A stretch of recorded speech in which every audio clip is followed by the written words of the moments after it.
céleste, Dieu de toute grâce et de toute bonté, Dieu d'amour, nous sommes dans la joie de pouvoir nous retrouver encore en ce jour devant le trône de la grâce de toi, notre Dieu, pour recevoir le renouvellement de ta grâce. La grâce pour non seulement continuer à vivre sur cette terre, ô Père, mais la grâce aussi pour te servir. Car tu nous as sauvés, c'est pour te servir. Tu as fait de nous membres de ton royaume, c'est pour te servir. Tu nous as établis rois et sacrificateurs, c'est pour régner en te servant dans ce monde. C'est pourquoi nous voulons te dire merci pour la grâce de recevoir ta parole encore aujourd'hui. Car c'est au travers de cette parole que tu renouvelles la vie divine de toi, notre Dieu. C'est par cette parole que tu renouvelles la puissance spirituelle dont nous avons besoin pour continuer à te servir et à vivre conformément à ta volonté. Dieu le Saint-Esprit, c'est toi l'Esprit de la vérité. C'est toi qui nous révèle la vérité. C'est toi qui nous fais comprendre la vérité. C'est toi et toi seul Dieu le Saint-Esprit qui nous conduit dans la vérité. Et tu déploies ta puissance pour que ce que cette parole déclare soit reflété par notre vie. Te recommandons donc ces instants afin que par ta puissance, Dieu le Saint-Esprit, toute action de l'ennemi contraire à la proclamation de cette parole, toute action de l'ennemi contraire à son écoute, soit anéantie. Père, nous prions au nom puissant, glorieux de Jésus-Christ, notre Seigneur et notre Sauveur. Nous disons tous Amen. Amen. Nous acclamons le Seigneur de Tout-Puissant. Oui, bien-aimés, de partout, vous pouvez nous écouter ou écouter la parole de Dieu par notre bouche. Que le Seigneur Dieu Tout-Puissant vous bénisse et qu'il vous soit favorable. Nous continuons à parler sur le Saint-Esprit par le Saint-Esprit. Et nous parlons sur la pensée suivante ces derniers temps. Détruire par la connaissance de la vérité les œuvres du diable dans l'ignorance. Détruire par la connaissance de la vérité les œuvres du diable dans l'ignorance. L'ignorance qui est entretenue par le mensonge du diable. Par le mensonge, le diable, il entretient et maintient les hommes et les femmes dans l'ignorance. Et lorsque ces gens sont ignorants, ne connaissant pas la vérité, leurs vies sont détruites. Alors c'est pourquoi, par le Saint-Esprit, nous voulons pendant ce temps apprendre encore quelque chose, avoir la révélation concernant la nature de notre Dieu, concernant la nature de notre Seigneur Jésus-Christ, concernant le Saint-Esprit, concernant son œuvre, l'œuvre du Saint-Esprit. Bien-aimés dans le Seigneur, c'est par rapport à cette œuvre que nous avons parlé de cette qualification ou cette qualité du Saint-Esprit et qui décrivent cette œuvre dans l'Église, cette œuvre dans les vies des hommes et des femmes membres de l'Église. Et vous vous rappelez, parmi ces qualifications, les 7, il y a le Saint-Esprit, il est le consolateur. Le Saint-Esprit, il est l'intercesseur. Le Saint-Esprit, il est celui qui nous vient en aide. Le Saint-Esprit, c'est notre conseiller. Le Saint-Esprit, c'est celui qui nous fortifie. Le Saint-Esprit, c'est celui qui demeure avec nous. Le Saint-Esprit est le défenseur. Cette qualité ou qualification du Saint-Esprit qui décrivent une, bien sûr, partie de l'importante œuvre du Saint-Esprit dans l'Église, dans nos vies. Alors, nous avons déjà commencé à parler sur la première qualification, qui est le consolateur. Et lorsque nous ouvrons encore, nous retournons dans Jean chapitre 14, le verset 15 à 17, C'est dans ce passage que le Seigneur Jésus-Christ a confirmé qu'il est le consolateur, confirmé que parmi son œuvre, l'œuvre qu'il est venu accomplir sur la terre, il y a la consolation, occupe une place extrêmement importante.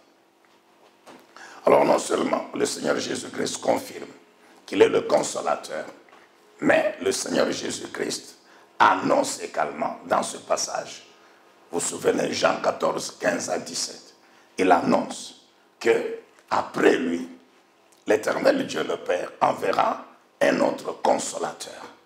Et il précise bien que ce deuxième consolateur qui allait venir n'est rien d'autre que le Saint-Esprit. Amen, bien-aimé dans le Seigneur.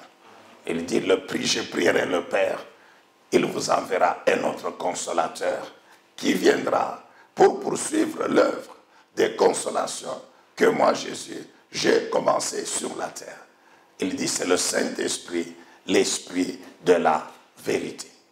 Bien-aimé dans le Seigneur, concernant le Seigneur Jésus-Christ, l'œuvre de consolation du Seigneur Jésus, nous avons bien compris déjà que a été prophétisé par le prophète Ésaïe. Et cela, c'est dans Ésaïe, chapitre 61 plutôt. Ésaïe 61, vous vous rappelez de ce passage que nous avons lu ces derniers temps, à maintes reprises. Donc, Ésaïe 61, vous lisez par exemple du 1er jusqu'au Ésaïe 61, du 1er jusqu'au 9e verset. Du 1er au 9e verset. Ésaïe 61, 1 à 9. C'est l'œuvre de consolation du Seigneur Jésus-Christ. Œuvre qui a été prophétisée par Ésaïe. Et vous vous rappelez en son temps que quand vous prenez ce texte-là, maintenant, vous le comparez, vous le mettez ensemble avec Luc chapitre 4, versets 18, 19 et même 20. Nous comprenons automatiquement. J'ai dit, quand nous mettons ensemble Ésaïe 61, 1 jusqu'à 9, et puis vous prenez Luc 4, 18, 19, même 20. La conclusion que nous tirons, c'est quoi? C'est que la prophétie d'Ésaïe 61 concerne bel et bien le Seigneur Jésus-Christ. Car Luc nous rappelle, nous révèle que ce jour-là, il est entré dans la synagogue en Galilée et on lui a donné le livre du prophète Ésaïe pour faire la lecture. Et comme Jésus savait ce qu'il faisait, il savait que son temps était là pour que la prophétie s'accomplisse. C'est ainsi qu'il est allé dans Ésaïe 61. Et c'est ce texte-là qu'il a lu. Et quand, après avoir lu ce texte-là, Luc nous révèle qu'il s'est assis. Les commentateurs disent qu'il s'est assis sur la chaise qui était réservée au Messie dans chaque synagogue en Israël. Et il a dit, aujourd'hui, cette prophétie vient de s'accomplir. Comme pour dire, l'homme, oint par l'Éternel, l'homme rempli de la puissance de l'Esprit de l'Éternel, et qui devait faire cette œuvre de consolation, de compassion, n'est rien d'autre que moi que vous voyez aujourd'hui. C'est pourquoi le Seigneur Jésus dit, aujourd'hui, cette prophétie vient de s'accomplir. Cette parole de l'Écriture vient de s'accomplir. Je répète, Jésus voulait dire que l'homme, oint du Saint-Esprit, rempli de la puissance du Saint-Esprit, dont il est question dans la prophétie, n'est rien d'autre que moi. Donc aujourd'hui, la prophétie vient de s'accomplir. Amen, bien-aimés dans le Seigneur. Nous avions dit ceci, que lorsque vous lisez Ésaïe 61, tous les versets là, comme je vous ai dit, jusqu'à 9, vous allez comprendre que même si le mot consoler ne ressort qu'une fois, le mot consoler ne ressort qu'une fois dans le verset 2, mais vous allez comprendre que toutes ces situations ici, ces personnes dont il est question dans Ésaïe 61, on peut repasser rapidement. 1, ce sont les pauvres spirituels, ceux qui sont pauvres en esprit.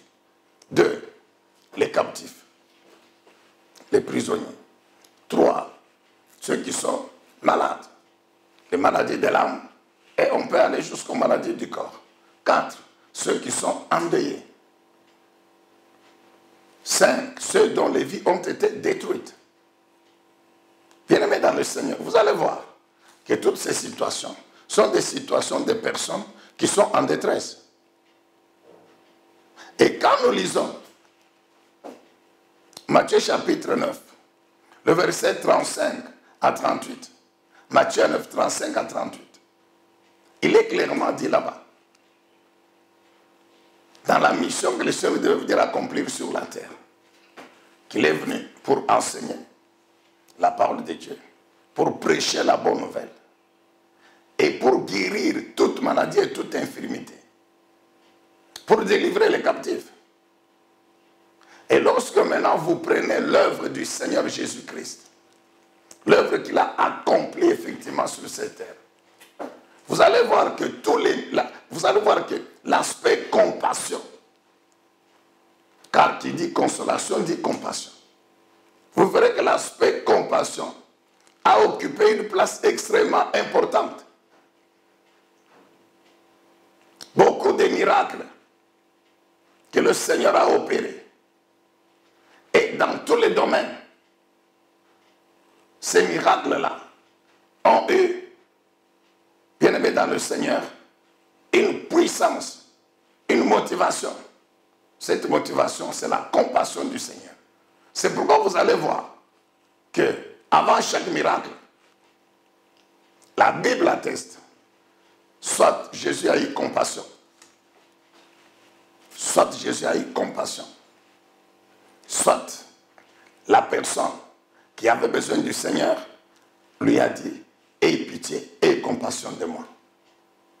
Amen, bien-aimé dans le Seigneur. Les miracles ont été précédés par la compassion du Seigneur. Mais ça veut dire que la compassion, l'amour, la bonté, la miséricorde, ça fait partie, ces qualités font partie de la nature de notre Dieu. Souvenons-nous d'Exode 34, versets 5 à 6. L'Éternel Dieu lui-même, il révèle sa nature, son identité à Moïse. Il dit, viens Moïse, je vais te proclamer mon nom. Je vais te révéler une partie de mon nom aujourd'hui. Moi, je m'appelle qui? L'Éternel. Un Dieu miséricordieux, compatissant, lent à la colère, riche en bonté, riche en amour, riche en miséricorde et en fidélité. Amen, bien-aimé dans le Seigneur.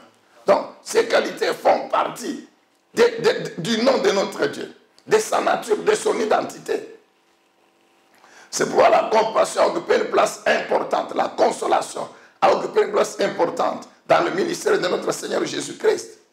C'est pourquoi, dans Jean 14, il dit, je prierai le Père, il vous enverra un autre consolateur. Donc, en plus de moi, il vous enverra un autre. C'est ici que, quand nous établissons maintenant le parallélisme entre la prophétie d'Ésaïe 61 et l'œuvre accomplie effectivement par le Seigneur Jésus-Christ. C'est ici que nous sommes arrivés à la conclusion, même aujourd'hui encore, que toutes les situations décrites dans Ésaïe 61, du premier verset jusqu'au 9e verset, ce sont des situations de détresse dans lesquelles les hommes et les femmes se sont trouvés et qui ont occupé une place importante dans le ministère du Seigneur. Toutes ces situations-là qui nécessitent la délivrance, la restauration, ont été concernées par l'œuvre du Seigneur. Parce que le Seigneur Jésus-Christ, il est l'Éternel. Et dans son identité, dans sa nature, il y a la compassion. Il y a la compassion. Amen, bien-aimé dans le Seigneur. Le Seigneur Jésus, un jour, il a dit, je ne suis pas venu pour chercher ceux qui sont bien. Je suis venu pour chercher ceux qui sont en détresse et qui ont besoin de moi, Dieu. Amen, bien-aimé. Je suis venu pour délivrer, pour restaurer ceux qui sont en détresse et qui ont besoin de moi. C'est pourquoi quand vous lisez bien la liste, vous comprenez quelles sont ces personnes qui ont effectivement besoin du Seigneur. Et le Seigneur, dans l'œuvre en tant que consolateur, il les a réellement consolés. Bien-aimés dans le Seigneur, avant de pouvoir établir encore le parallélisme rapidement et de déboucher sur la conclusion sur cette partie de la consolation, parce qu'on voudrait quand même en finir pour passer à d'autres qualifications. N'oublions jamais que la consolation de notre Dieu a pour finalité la restauration.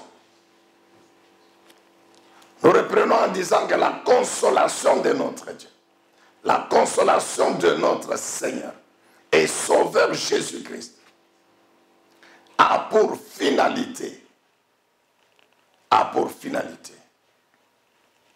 la restauration. Nous avons déjà compris que la consolation de notre Dieu n'a rien à voir avec celle de nous les hommes. Non, bien-aimés dans le Seigneur. Elle n'a rien à voir avec celle de nous les hommes, la consolation de notre Dieu. Nous les hommes, nous pouvons être sincères, mais nous sommes bloqués par notre nature humaine. Nous sommes impuissants, nous sommes incompétents. Nous ne maîtrisons pas les temps et les circonstances.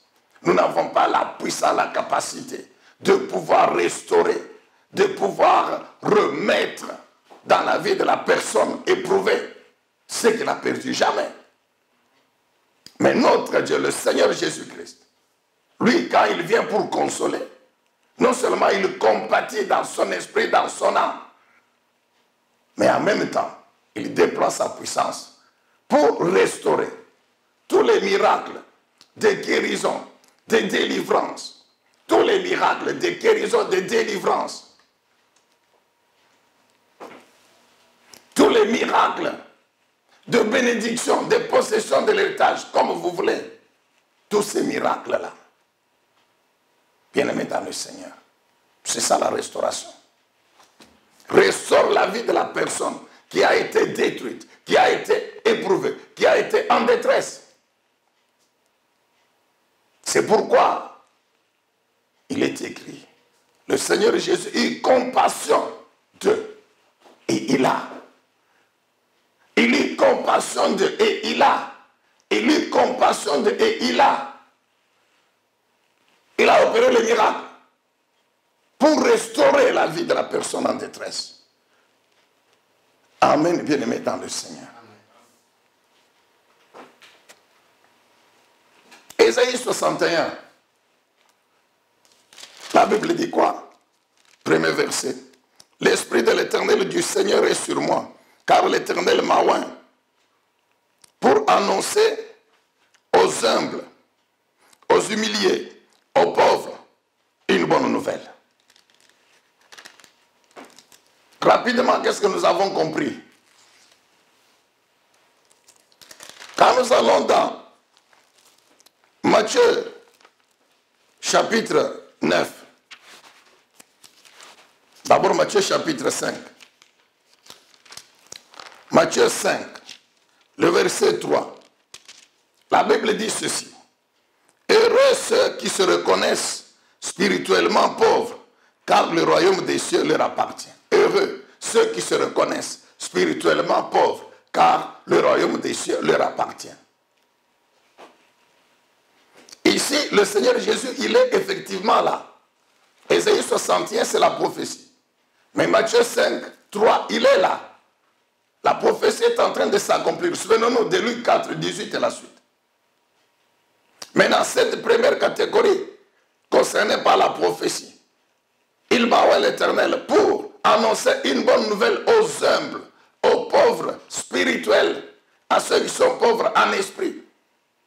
Mais qui sont ces gens qui sont spirituellement pauvres? Rapidement, souvenons-nous que ce sont ces personnes qui reconnaissent qu'en tant qu'être humain, spirituellement, ils sont impuissants. Alors ils ont besoin d'un être spirituel, d'une puissance spirituelle qui va soutenir leur vie, qui va protéger leur vie, qui va bénir leur vie sur cette terre. Et ces gens qui reconnaissent leur impuissance spirituelle et qui croient maintenant au Dieu de la Bible, qui croient au Dieu de Jésus-Christ, qui croient en Jésus-Christ, le Seigneur leur promet comme bénédiction son royaume. Amen, bien-aimés dans le Seigneur. La bonne nouvelle aux pauvres en esprit, c'est quoi?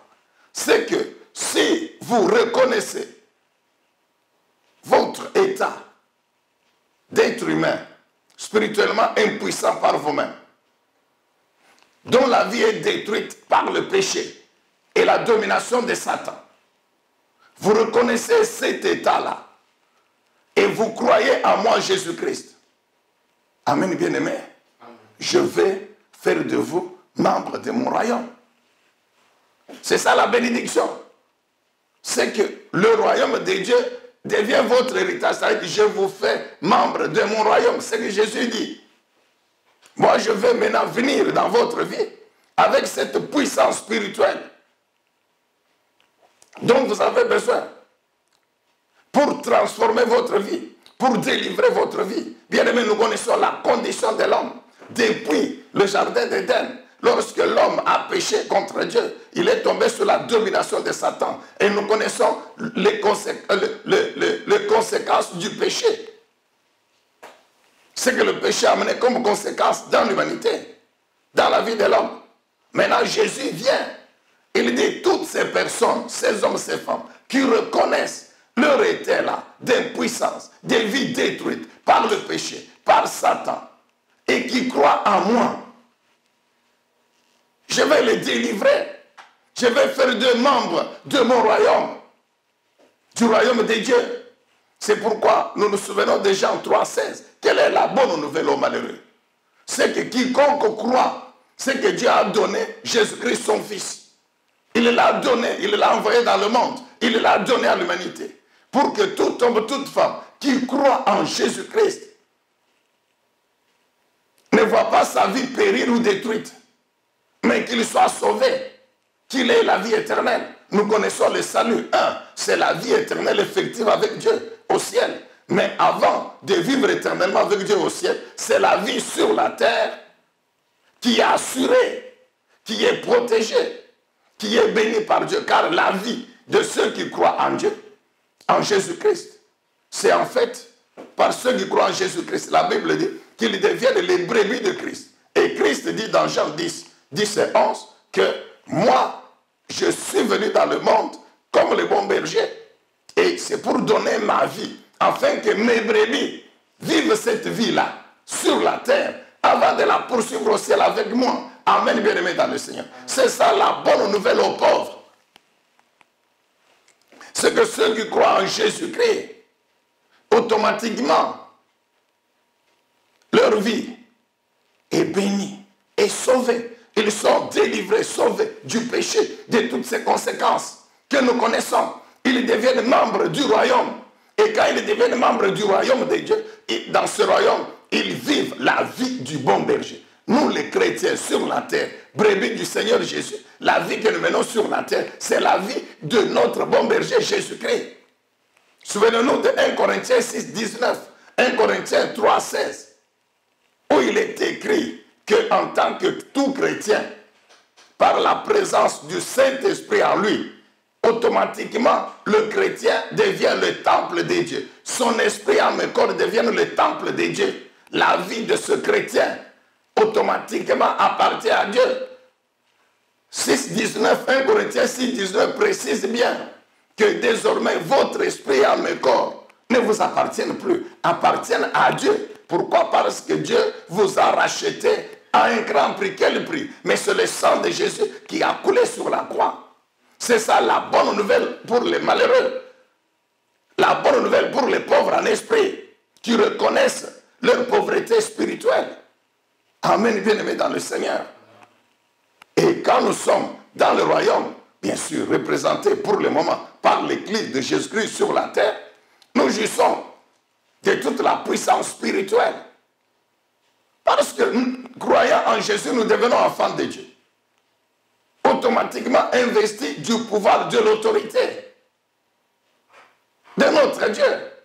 C'est pourquoi la Bible dit que Jésus a fait de toutes les personnes sur la terre, des hommes et des femmes, il a fait d'eux des rois et des sacrificateurs.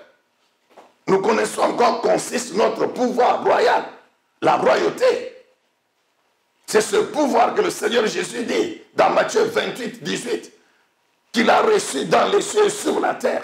Comme pour dire, dans les cieux sur la terre, il n'y a pas une autre puissance au-dessus de moi, Jésus. Et cette puissance-là spirituelle, je la donne à vous, mon Église, à vous, mon peuple. C'est ça la bonne nouvelle, mon frère. C'est que cette puissance spirituelle que les hommes cherchent n'est rien d'autre que celle du Seigneur Jésus-Christ, car il est Dieu. Il est Dieu. Et Jésus ne cesse de démontrer tous les jours que réellement il est Dieu, que sa puissance, celle de son nom, est loin au-dessus de toute autre puissance. Amen, bien-aimés dans le Seigneur. Philippiens 2 déclare que Dieu a donné à Jésus un nom qui est au-dessus de tous les noms. Ce qui fait que dans les cieux, sur la terre, sous la terre, tout genou bien, je dis bien tout genou fléchi devant le nom de Jésus-Christ. Donc il n'y a pas une puissance qui peut résister devant Jésus. Puissance spirituelle. Satan, tout son système, tous fléchissent les genoux devant le nom de Jésus-Christ. Or la Bible déclare que nous sommes le temple de Dieu par son esprit qui aime, qui est le Saint-Esprit. Or le Saint-Esprit, c'est aussi l'Esprit de Christ. Et Jésus a dit qu'il viendra, il sera avec vous et en vous. Il me représentera favorablement. Donc là où il y a le Saint-Esprit, il y a Dieu le Père, il y a Dieu le Fils, Jésus-Christ. Et là où il y a le Seigneur Jésus, il y a son nom. C'est pourquoi nous croyons que nous les chrétiens, nous portons le nom de Jésus. Lui-même Jésus a dit, vous croyez en moi, voici les miracles que vous ferez par la puissance de mon nom que vous portez.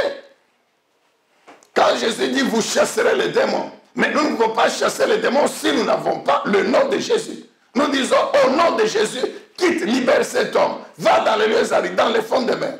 Pourquoi les démons obéissent? Les démons n'obéissent pas à nous. Le démon obéit à la puissance du nom de Jésus que nous portons. Et nous portons le nom de Jésus, pourquoi? Parce que nous avons en nous le Saint-Esprit qui le représente valablement.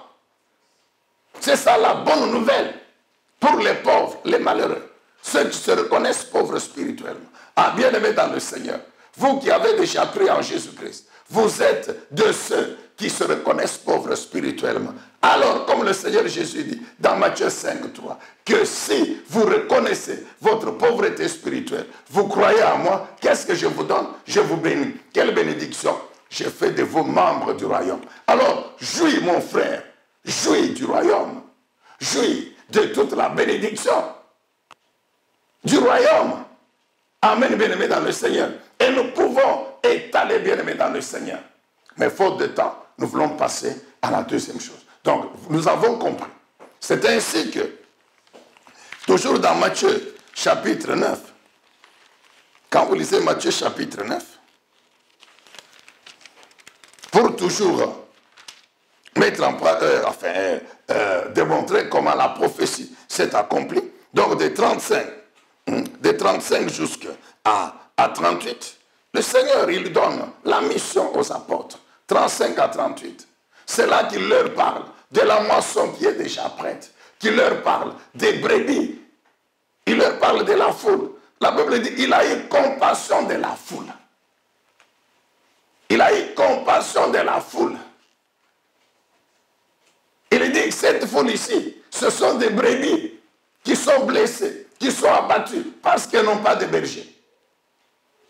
Voilà comment Jésus traite ces personnes qui vivent dans le péché, dont les vies sont détruites par Satan. Jésus ne dit pas que ce sont des méchants, il ne dit pas que ce sont des loups qui doivent être détruits. Il dit que ce sont des brebis. Mais il faut seulement un berger. Il dit que c'est une moisson. Il faut seulement le moissonneur. C'est ainsi que le Seigneur dit, priez, il demande aux disciples, priez pour que le Père, qui est le maître de la moisson, qui est le créateur de ces hommes ici, puisse envoyer les moissonneurs puisse envoyer les bergers. Ces personnes-là, brebis, moissons, c'est ça les pauvres qui se reconnaissent spirituellement pauvres. Amen, bien-aimés dans le Seigneur. Est-ce qu'on peut dire encore très bien Amen? Amen. Le Seigneur a la compassion des âmes.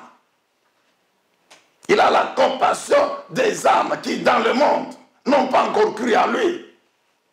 Souvenons-nous que sur les 8 milliards d'hommes, bien sûr autour de 2 milliards sur la terre, il n'y a pas plus de 2 milliards de chrétiens véritables. Non, bien-aimé, ce qui fait que si Jésus rentrait aujourd'hui pour enlever l'Église, bien-aimé, plus de 6 milliards iront en enfer. C'est pourquoi nous comprenons que le Seigneur tarde encore à venir. Il a compassion de l'âme de l'homme. Le Seigneur ne veut pas que les 3/4 de l'humanité périssent dans l'enfer, non. À cause de sa compassion, il attend encore. C'est pourquoi nous demandons à le Saint-Esprit, demande à l'Église de continuer la mission d'évangélisation, d'annoncer la bonne nouvelle. Ces gens, ces païens qui n'ont pas encore cru en Jésus-Christ, ce sont les brebis égarées. C'est ce que le Seigneur dit. C'est une moisson. Priez le Père pour qu'il envoie des moissonneurs. Alléluia. Amen, bien-aimé. Ésaïe 61. Nous lisons. Qu'est-ce que la Bible dit? Après la bonne nouvelle, oui, il m'a envoyé afin de guérir ceux qui ont le cœur brisé. Si c'est la guérison de l'âme, guérir ceux qui ont le cœur brisé, bien aimé, nous savons que le péché détruit l'âme de l'homme. Le péché commence par détruire, parce que le péché commence dans l'homme intérieur. Or, dans l'homme intérieur, il y a l'esprit et l'âme. Donc, le péché commence par détruire l'âme de l'homme, l'homme intérieur. Quand la Bible dit dans Isaïe 53, le verset 5, que par Christ a été blessé pour nos péchés, qu'il a été brisé pour nos iniquités, que le châtiment qui nous a réconciliés avec Dieu, il l'a subi, lui, Jésus. Et c'est par ces blessures que nous sommes guéris. C'est la guérison. Parce que le péché, bien aimé, le péché est une situation de maladie. Un homme qui vit dans le péché, ce n'est pas un homme normal. C'est un homme malade par lui-même. Un ivrogne, c'est un homme malade. Un adultère, c'est un homme malade. Déjà, le péché lui-même, c'est une situation de souffrance. Et les conséquences du péché. Donc, le Seigneur Jésus, par sa croix, par le sang qui a coulé, par les blessures qu'il a supportées et le sang qui a coulé des blessures, il nous guérit du péché et de toutes ses conséquences. Dans cette guérison, il y a la guérison de l'homme spirituel, mais comme l'homme spirituel vit dans un corps physique, il y a aussi des maladies qui sont conséquences. Amen, bien-aimé, dans le corps. Amen, bien-aimé. Donc c'est la guérison de l'âme, de l'homme spirituel. Guérison du péché et toutes les conséquences, mais aussi qui s'étend sur la guérison physique du corps. Amen, bien-aimé dans le Seigneur. Nous savons, bien-aimé, qu'il y a des situations dans le monde aujourd'hui que vous trouvez que le diable est derrière. Lorsque un homme, 20 ans, 30 ans, peut violer une fille de 8 ans et puis tuer, mais c'est le diable, bien, c'est le diable, c'est le diable. Vous pouvez expliquer, on peut expliquer que ce n'est pas un homme normal, mais il n'est pas normal, pourquoi?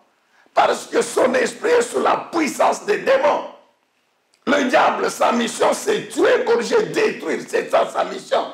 Donc quand il y a des choses comme ça, c'est le diable. Nous devons accepter que c'est l'œuvre du diable. Maintenant, un parent qui est victime, bien-aimé dans le Seigneur, sa fille, son fils a été pris pour tuer. Qui peut guérir l'âme de cet homme? Il n'y a pas de la psychologie. On dit non, on a ouvert une cellule. On peut ouvrir la cellule. D'accord. Mais les conseils des psychologues ne peuvent pas enlever la douleur dans le cœur, mon frère. Ne peuvent pas enlever la douleur dans le cœur. Il n'y a que le Seigneur Jésus-Christ, par la puissance du Saint-Esprit, va enlever la douleur. Va amener la personne même de pardonner de pardonner à l'assassin, de pardonner au meurtrier. Ça, c'est l'œuvre du Saint-Esprit. Quand vous prenez, vous allez dans les 4 évangiles, il y a beaucoup de miracles de guérison que le Seigneur Jésus a accompli. De guérison des malades. Il y a les aveugles, comme les Bartimée, comme l'homme né aveugle. Beaucoup d'aveugles. Le Seigneur les a guéris. Il y a des lépreux. Le Seigneur les a guéris, purifiés, délivrés, guéris. Beaucoup de maladies bien-aimées dans le Seigneur. Beaucoup de miracles de guérison des malades sont relatés dans les évangiles. Ésaïe 61. Pour annoncer aux captifs leur délivrance et à ceux qui sont prisonniers leur liberté. C'est la délivrance des captifs, la libération des prisonniers. Nous connaissons aussi que parmi les œuvres du diable et de ses puissances des ténèbres, il y a la captivité. Le péché lui-même est une puissance qui rend les gens esclaves. Des gens sont esclaves d'ivrognerie. Des gens sont esclaves du mensonge. Des gens sont esclaves de la haine dans le cœur. Les gens sont esclaves, bien-aimés dans le Seigneur, de l'adultère, de l'impudicité. Les gens sont esclaves. Le péché a rendu les uns les autres esclaves. Donc il n'y a pas moyen que la personne ne puisse pas vivre sans commettre ce péché-là. Amen, bien-aimés dans le Seigneur. Nous connaissons qu'il y a les vies des gens qui sont captivés, capturés dans le monde des ténèbres. Soit les études, soit le travail. Nous connaissons, bien aimés, les œuvres des sorcières et sorciers, des démons. Vous voyez quelqu'un marcher, quelqu'un qui est marié, mais le mariage, le bonheur du mariage, la prospérité dans le mariage, même les enfants, la fécondité, tout, dans le monde des ténèbres. Nous connaissons aujourd'hui comment les sorciers font. Ils ne tuent pas. Ils ne tuent pas ses enfants. Ils ne tuent pas. Mais quand vous regardez bien les vies des enfants, vous vous rendez compte qu'il dit rien ne marche. Les enfants ne se marient pas. Quand ils se marient, ils divorcent. Quand bien même ils se marient, pour avoir les enfants, c'est un problème. Non seulement ça. Vous regardez la vie matérielle des enfants. C'est la misère. Soit c'est le divorce. Soit c'est le célibat. Quelqu'un qui a 5 filles. Mais, comme on nous raconte, dans une famille, la grande sœur, jusqu'à 50 ans, toujours célibataire, dans la maison de ses parents. Et c'est comme ça, toutes ces petites sœurs. Bien aimé, ça, ce sont les œuvres du diable. Les vies sont capturées, captivées, emprisonnées quelque part. Et Jésus dit quoi? J'ai reçu l'onction pour délivrer les captifs. Ça, c'est la prophétie. Et quand vous allez dans les 4 évangiles, bien aimés dans le Seigneur, la délivrance des captifs a occupé une place importante dans le ministère du Seigneur. Vous n'avez qu'à lire par exemple Matthieu 5, Marc 5, Marc chapitre 5, 1 à 19. La délivrance de cet homme de Gadara. Quand vous lisez le verset 19, la Bible dit quoi? L'homme dit à Jésus, je dois partir. Je ne t'abandonne pas. Je serai avec toi. Le Seigneur lui dit, non, non. Rentre dans ta maison. Ça, c'est le verset 19 de Marc 5. Rentre dans ta maison. Auprès des tiens. Va leur dire comment, qu'est-ce que le Seigneur a fait pour toi. Et comment il a eu compassion de toi. Amen, bien-aimé. Jésus a vu cet homme dont la vie était détruite. Pas par un démon, une légion de démons. Il a chassé les démons. Il a délivré cet homme. La vie de cet homme était captive, prisonnier des sépulcres, prisonnier du monde des ténèbres. Le Seigneur a délivré cet homme.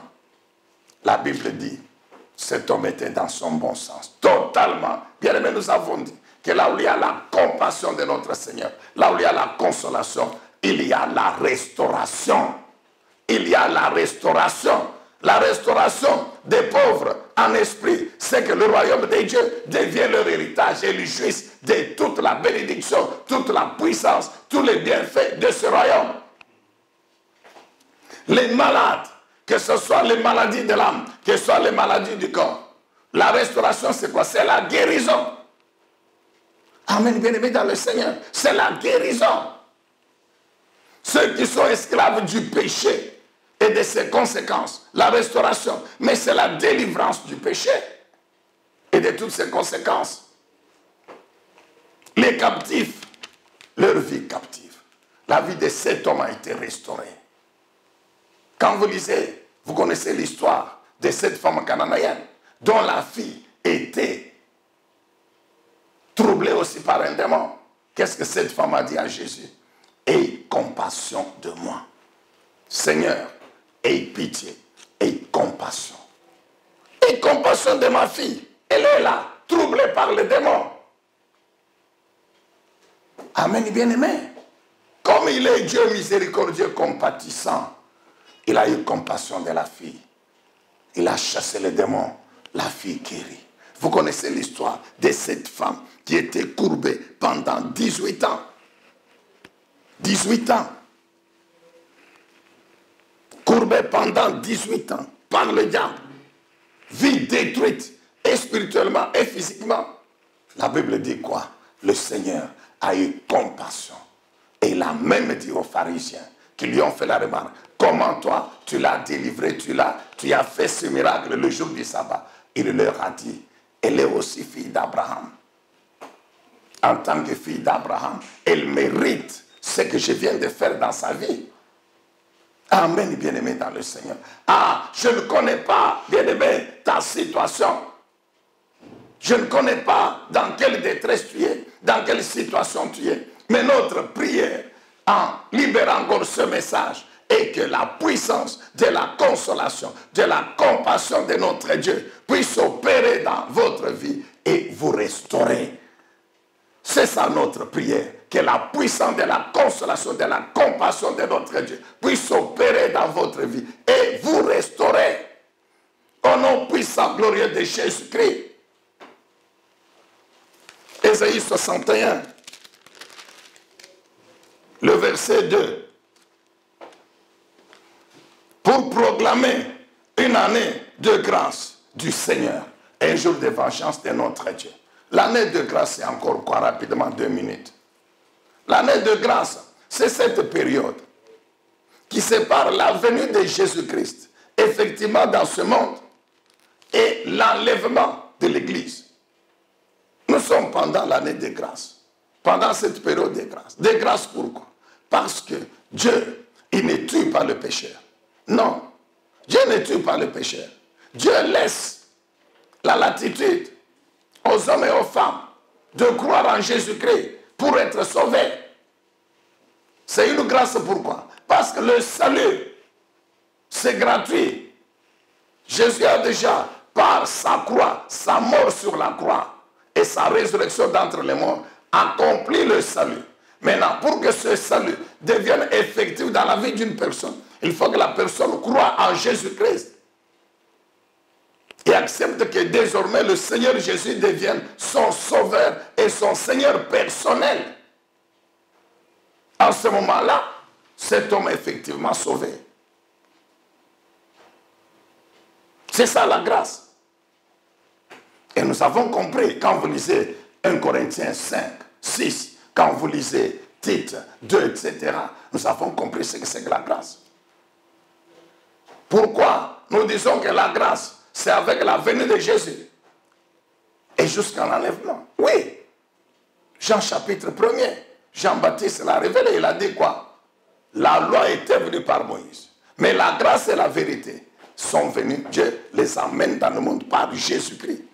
Donc la venue de Jésus-Christ, c'est la grâce de Dieu par excellence, mon frère. Quand on parle de la grâce de Dieu, automatiquement on pense à Jésus-Christ. On ne peut pas parler de la grâce de Dieu sans penser à Jésus-Christ. La Bible dit, il est la grâce de Dieu et la vérité de Dieu. C'est ce qu'Ésaïe avait prophétisé.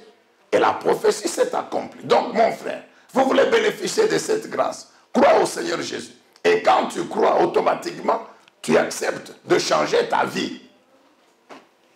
Tu acceptes de changer ta vie, de vivre désormais selon la parole de Jésus.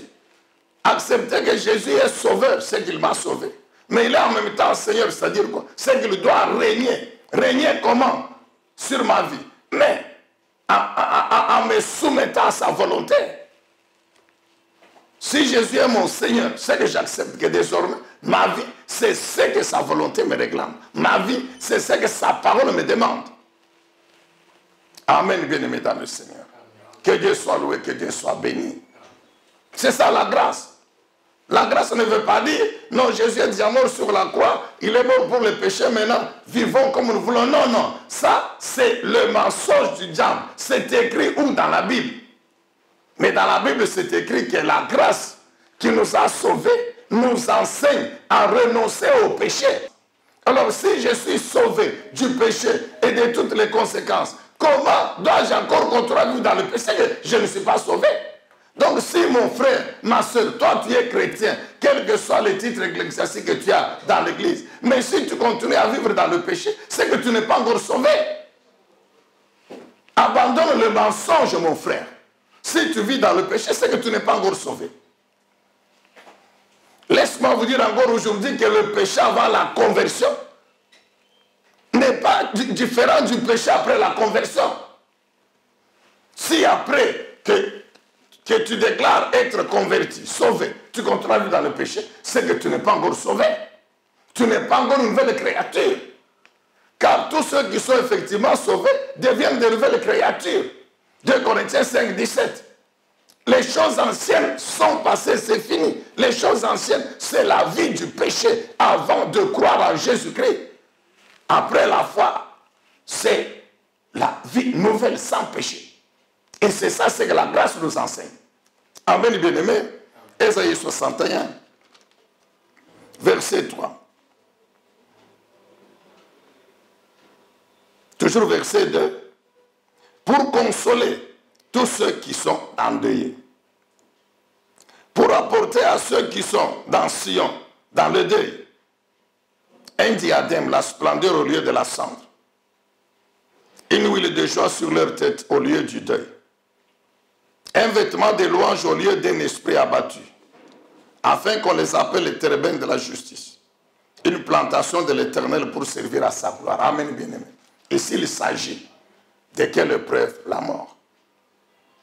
Est-ce que la compassion du Seigneur Jésus, la consolation, a concerné la mort? Oui. Quand nous lisons les 4 évangiles, la résurrection, bien-aimé, a fait partie du ministère du Seigneur. Lorsque nous lisons les 3 cas de résurrection dont la Bible parle, il y a la résurrection du fils de la veuve de Naïm, la résurrection de la fille de Jairus, la résurrection de Lazare. Vous allez comprendre, quand vous lisez ces textes en détail, vous comprendrez que la compassion est toujours là. La Bible dit, le Seigneur, il marche devant lui un cortège funèbre.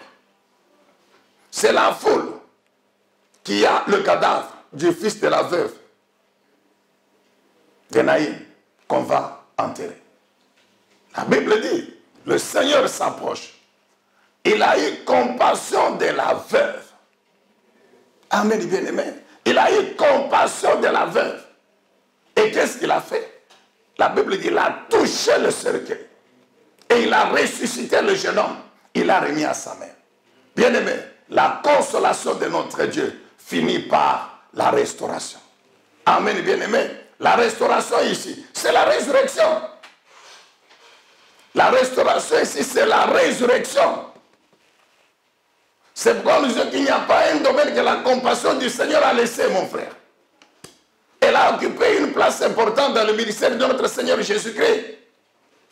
Jean chapitre 11, la résurrection de Lazare. La Bible dit quoi? Le Seigneur, quand il est venu, Lazare déjà enterré 4 jours, il a tressailli dans son âme. Il a senti la douleur, c'est ça la compassion, dans son âme. jusqu'au point de pleurer. Il a eu compassion de la famille de Lazare, des sœurs de Lazare. Et il ne s'est pas arrêté à pleurer, à essuyer, à faire pleurer les larmes. Il a dit, montrez-moi, où est-ce que vous l'avez enterré? Et nous savons ce qu'il y a eu. Il a ressuscité Lazare. La consolation de notre Dieu finit par la restauration. Amen, bien-aimés dans le Seigneur. C'est pourquoi, bien-aimés, si votre épreuve, c'est le deuil, nous savons que pendant ce temps, il y a des familles de nos bien-aimés qui sont affectées par le deuil, mais que Dieu vous console. Quand notre Dieu console, même si aujourd'hui, il ne ressuscite pas celui qui est mort, mais la Bible dit, quand il console ceux qui sont endeuillés, il donne de la splendeur, diadème, au lieu de la cendre. Nous connaissons, quand on est endeuillé, bien-aimé dans le Seigneur, même physiquement, on est détruit. C'est la douleur, c'est la souffrance. On est abattu dans le cœur. Mais Dieu donne l'huile de joie. L'huile de joie, c'est la puissance du Saint-Esprit qui nous aide à nous élever au-dessus de la mort. Comment aujourd'hui le Seigneur Jésus nous fait triompher sur la mort? En quoi consiste la restauration aujourd'hui pour nous? Lorsqu'il n'y a pas la résurrection de la personne qui est morte. Vous allez me poser la question, mais papa Zacharie, la restauration là-bas, elle est où? La restauration là-bas, c'est quoi? C'est la vie qui triomphe de la mort. Que le Seigneur Jésus donne. Si notre frère et soeur, membre qui était chrétien, meurt, même si Jésus ne le ressuscite pas aujourd'hui, mais cette personne continue à vivre. Amen, bien-aimé. La Bible dit, pour tous ceux qui ont cru en Jésus-Christ, quand ils meurent, les anges de Dieu les prennent et les amènent dans le sein d'Abraham. Le sein d'Abraham, c'est la partie du séjour des morts, où se reposent les âmes des saints, les esprits des saints, avant la résurrection.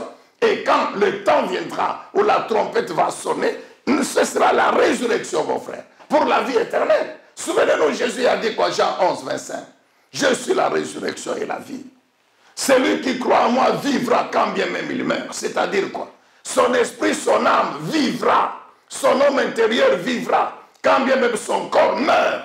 Et il dit que celui qui vit et croit en moi ne mourra jamais. C'est pourquoi nous les chrétiens, nous sommes éternels. Nous ne mourrons jamais.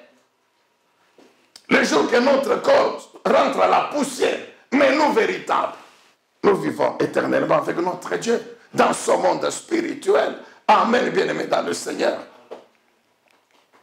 Non seulement la personne chrétienne qui meurt continue à vivre avec le Seigneur dans le sein d'Abraham avant la résurrection, mais ceux qui restent, puisqu'ils sont chrétiens, ils sont enfants de Dieu, le Seigneur va faire triompher la vie sur la mort. Ils vont continuer à vivre. Ils vont continuer à soutenir, à servir le Seigneur. Ils vont continuer à vivre, bien-aimés. Leur vie sera toujours soutenue par le Seigneur. C'est pourquoi Jésus dit, une huile de joie au lieu du deuil, un vêtement de louange au lieu d'un esprit abattu. La Bible dit, ils deviendront une plantation de l'Éternel. Bien-aimés, combien des hommes, enfants de Dieu, des femmes enfants de Dieu, ont été frappés par la mort, endeuillés. Le monde s'est moqué d'eux, mais le Seigneur est venu les consoler, les restaurer. Aujourd'hui, leur vie rayonne. Ceux qui se sont moqués d'eux hier encore de la mort, aujourd'hui, ils sont honteux parce qu'ils constatent que la vie de ces gens est devenue encore même plus meilleure. Dieu fait triompher la vie sur la mort. C'est ça la restauration, mon frère. Est-ce que vous pouvez dire Amen? Amen. Que Dieu soit loué, que Dieu soit béni. Bien-aimés, pendant les 5 minutes qui nous restent, quand nous allons dans Isaïe 54, peut-être faute de temps, on ne saura pas tout lire. Mais quand vous allez dans Isaïe 54, vous lisez du 1er au 10e verset. Du 1er au 10e verset. Vous allez voir que cette prophétie a été accomplie par par l'œuvre du Seigneur Jésus-Christ dans ce monde. Par la puissance, nous avons du Saint-Esprit. Et le Saint-Esprit, qui est le deuxième consolateur, par sa puissance, continue à accomplir cette œuvre. Bien aimé, nous savons que Ésaïe 53, c'est la croix de Jésus-Christ. Que le prophète Ésaïe avait prophétisé. C'est ça, Ésaïe 53. C'est la croix du Seigneur Jésus-Christ. L'œuvre de la croix, prophétisée par Ésaïe. Et nous connaissons le style, c'est le passé. Comme pour dire c'était une chose déjà accomplie et que la croix ne pouvait qu'avoir lieu. Effectivement, quand les temps sont arrivés, Christ est monté sur la croix. Maintenant, quand vous lisez Ésaïe 54, nous avons toujours dit et compris qu'il s'agit maintenant des bénédictions issues de la croix de Jésus. C'est pourquoi Ésaïe 54 vient après 53.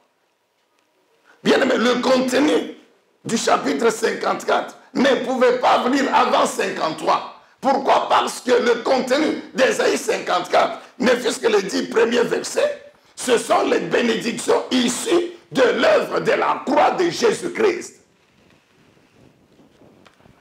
Ça fait partie des bénédictions que Christ Jésus a accomplies pour nous à la croix. C'est pourquoi vous avez Ésaïe 54. Et quand vous regardez bien, du 1er au 10e verset, 1, il s'agit de stériles. Stérile, mon frère, c'est stérile physique. Il s'agit de ceux qui sont cloisonnés. Mais la Bible dit qu'ils élargissent leur espace. Il s'agit, bien aimé dans le Seigneur, de ceux qui ont été frappés par la mort, des orphelins, des veuves. Il s'agit de ces personnes dont la jeunesse et l'adolescence a été détruite par le diable, par des mauvaises situations, des épreuves. Il s'agit de ces femmes, jeunes filles, épousées, jeunes filles, mais qui, à part après, répudiées, abandonnées par l'homme. Nous connaissons ces choses. Quand vous lisez le verset 10, la Bible dit quoi?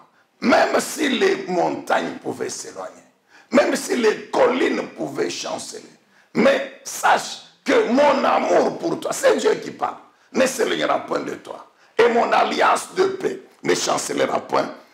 C'est ce que moi, l'Éternel, ton Dieu, qui ait compassion de toi. Amen, bien-aimé dans le Seigneur. Toutes ces situations que nous venons d'énumérer là rapidement, vous n'avez qu'à relire du 1er au 10e verset Ésaïe 54. Vous comprendrez encore, mon frère. Ce sont des situations de personnes en détresse, dont les vies ont été détruites. Mais le Saint-Esprit nous révèle quoi? Que par la croix de Jésus-Christ, ces personnes ont été restaurées. C'est ça la compassion. C'est ce que Jésus dit. Quand il dit, même si les montagnes s'éloignent, même si les collines chancellent. Ici, nous avons toujours compris que les montagnes qui s'éloignent, les collines qui chancellent, ce sont ces situations, bien aimées. Ce sont ces choses que nous demandons à Dieu, mais qui semblent s'éloigner. Amen, bien aimé. Nous connaissons. Nous avons dans nos églises toujours des personnes qui n'ont pas encore d'enfants. Pour nous, ils ne sont pas stériles, non. Parce que la stérilité, ce n'est pas leur héritage. L'héritage, c'est la fécondité. Mais les gens du monde les appellent stériles. Nous avons des gens qui sont éprouvés d'une manière ou d'une autre. Des situations qui ont traîné. Qu'est-ce que notre Dieu dit? C'est comme une conclusion, bien aimée. L'Éternel dit quoi? Même si jusque-là, je n'ai pas encore exaucé ta prière. Même si jusque-là, je n'ai pas encore répondu. Je ne t'ai pas encore délivré. Mais ce que tu dois savoir, mon fils, ma fille, c'est que mon amour pour toi demeure. Amen, bien-aimé. Que j'ai toujours compassion. Que dans cette situation-là, des maladies, des deuils, dans cette situation-là, de détresse, d'échec, même quelle que soit la situation dans laquelle tu es. Mais Dieu te dit quoi? Mon fils, ma fille, je connais ta situation. J'ai la compassion pour toi. Je t'aime toujours, bien-aimé. pouvons-nous encore comprendre aujourd'hui, quelle que soit la situation difficile qui nous arrive, mais l'amour de notre Dieu est intact. Amen, bien-aimé. L'amour de notre Dieu est intact, quel que soit le temps, que la situation mauvaise que nous connaissons prend. Mais notre Dieu nous aime, son amour est là. Dieu lui-même, c'est ce qu'il dit, que mon amour est là, ma compassion toujours là. Alors, qu'est-ce que nous devons comprendre? Comme l'amour de Dieu est là, comme sa compassion est là, et que la finalité de la compassion de notre Dieu, de la consolation, c'est la délivrance, c'est la restauration. Alors, crois, c'est encore bon, bien-aimé dans le Seigneur, que puisque l'amour de Dieu est là, puisque la compassion de ton Dieu est là, tu finiras un jour par voir sa puissance amener la restauration dans ta vie. Si tu crois, dis Amen. Amen. C'est ce que Dieu dit. Quel que soit le temps que la situation a pris, je m'excuse. Quel que soit, même si la situation semble s'aggraver, mais Dieu te dit ce matin encore que mon amour pour toi, mon fils, demeure. J'ai toujours compassion de toi. Ça par voie de conséquences, comme mon amour est là, ma compassion est là. Cette compassion finira par, un jour, engendrer la restauration. Par te délivrer. Ma compassion, c'est ma puissance qui guérit, qui délivre, qui restaure, qui bénit, qui fait entrer en possession de l'héritage. Amen, bien-aimé, dans le Seigneur. Est-ce qu'on peut dire encore très bien Amen? Amen. Bien-aimé, vous comprenez qu'on peut parler des jours et des jours sur la compassion, sur l'œuvre de la consolation de notre Dieu.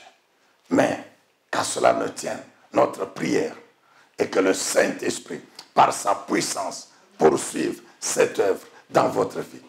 Que Ésaïe 54, verset 10, soit la vérité, soit dans votre esprit. C'est-à-dire, n'oublie jamais que Dieu t'aime. Son amour pour toi est là. Quelle que soit la gravité de la situation, quelle que soit l'épreuve, la souffrance, que cela te donne dans le cœur, n'oublie pas que l'amour de Dieu est toujours là, que Dieu a toujours compassion de toi et que cette puissance finira un jour par apporter la délivrance, par accomplir la volonté de Dieu dans ta vie. Que Dieu soit loué, que Dieu soit béni et que vous soyez bénis par la puissance de sa grâce. Alléluia. Amen, bien-aimé dans le Seigneur. Est-ce qu'on peut acclamer le Seigneur Dieu Tout-Puissant? Merci.